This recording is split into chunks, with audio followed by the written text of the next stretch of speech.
আসসালামু আলাইকুম বন্ধুরা, শিরিন হবিস চ্যানেলে আপনাদেরকে স্বাগতম জানাচ্ছি নতুন এক রেসিপি দেখার জন্য। আমার আজকের রেসিপি খুবই জনপ্রিয় একটি স্ন্যাক্স, আর এটি হলো টুনা স্যান্ডউইচ। বিশেষ করে বাচ্চাদের অনেক প্রিয়। আর আমি টুনা স্যান্ডউইচে সবসময় কোনো না কোনো সবজি একটু মিক্স করে থাকি, কারণ বাচ্চারা সহজে সবজিটা খেতে চায় না দেখে আমি একটু চালাকি করে টুনা স্যান্ডউইচের সাথে একটু সবজি মিক্স করে দিই।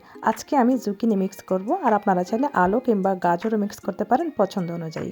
আর আমি জুকিনিটাকে একদম চিকন চিকন করে কেটে নিয়েছি। আর আপনারা সবাই জানেন জুকিনিটা অনেক সফট একটা সবজি। এছাড়া আমাদের লাগবে টুনা, আমি এখানে 1 কাপ মতো টুনা ফিশ নিয়ে নিয়েছি। আর লাগবে আমাদের পেঁয়াজ কুচি, এবং মশলা দিব আমি খুবই সামান্য পরিমাণে। আমি কাঁচামরিচ দিচ্ছি পরিমাণ মতো, যে যেমনটা খেতে পারেন। লবণ লাগবে এবং লাগবে অল্প একটু হলুদ। এছাড়া আমাদের লাগবে মেয়োনেজটা অবশ্যই স্যান্ডউইচের জন্য খুবই একটি দারুণ উপকরণ। আর লাগবে অল্প একটু তেল। এবার চলে যাব আমরা টুনাটা একটু ফ্রাই করে নিতে। আপনারা চাইলে কাঁচাও দিতে পারেন, তবে এভাবে একটু যদি রান্না করে নেন তাহলে খেতে কিন্তু অসাধারণ লাগবে। আমি তেলটা একটু গরম করে নিয়ে দিয়ে দিব পেঁয়াজ কুচি।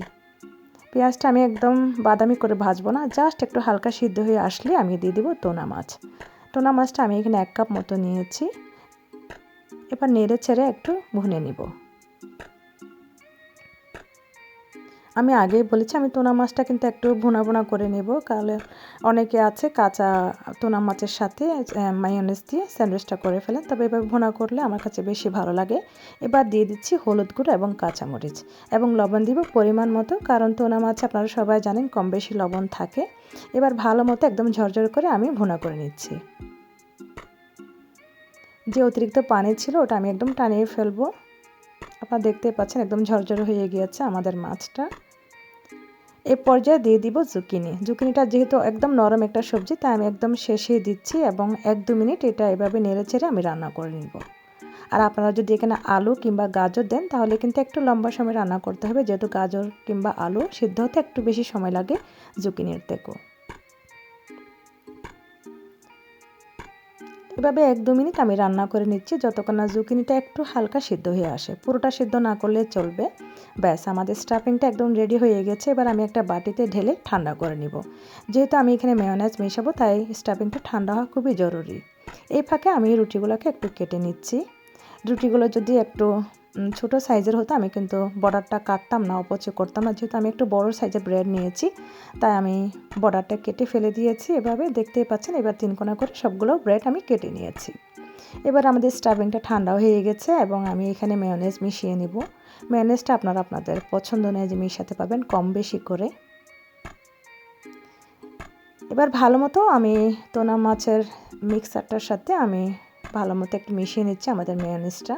আপনারা দেখতে পাচ্ছেন এটা খুবই সহজ, দেখানোর কিংবা বলার কিছু নাই। তারপর আমি দেখাচ্ছি যারা নতুন রাঁধুনি কিংবা খুবই চটজলদি স্টুডেন্ট, যারা খুবই স্ন্যাক্স তৈরি করতে চান, তাদের জন্য আমি দেখাচ্ছি। আশা করি আপনাদের ভালো লাগবে। আমাদের স্টাফিংটা রেডি হয়ে গেছে। এবার আমি আমাদের যে কেটে রাখা ব্রেডের মধ্যে আমি একটু পাতলা করে বিছিয়ে দেবো এভাবে।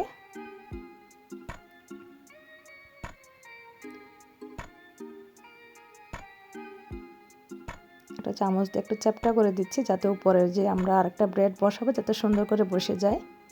এভাবে করে আমি সবগুলো স্যান্ডউইচ প্রথমে বানিয়ে নেব। আপনারা চাইলে কিন্তু এভাবে কাঁচাও খেয়ে ফেলতে পারেন, তবে আমি একটু টোস্ট করে নেব ফ্রাইং প্যানে, এবং আমি টোস্ট করে দেখাবো আমাদের স্যান্ডউইচ মেশিনে। দুইভাবে করে দেখাচ্ছি, আপনারা যে যেভাবে পছন্দ সেভাবেই খেতে পারবেন। ব্যাস, আমাদের সবগুলো মাছের স্যান্ডউইচ তৈরি হয়ে গেছে। এবার আমি একটা ফ্রাইং প্যান নিয়ে একটু হালকা ভেজে দেখাচ্ছি কেমনটা হয় কালারটা। আপনারা সবাই কম বেশি জানেন এটা একদম লো আছে, আমি একটু মচমচ করে ভেজে নেব।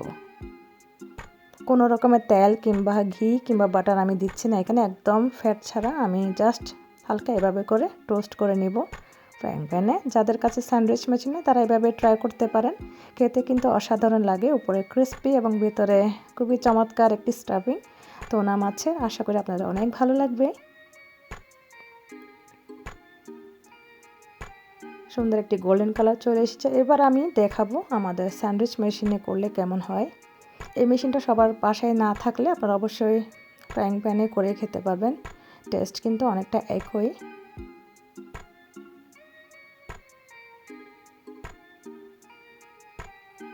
ব্যাস, আমাদের মেশিন দিয়ে করা স্যান্ডউইচও রেডি হয়ে গেল। আপনারা দেখতে পাচ্ছেন চমৎকার একটি কালার চলে এসেছে।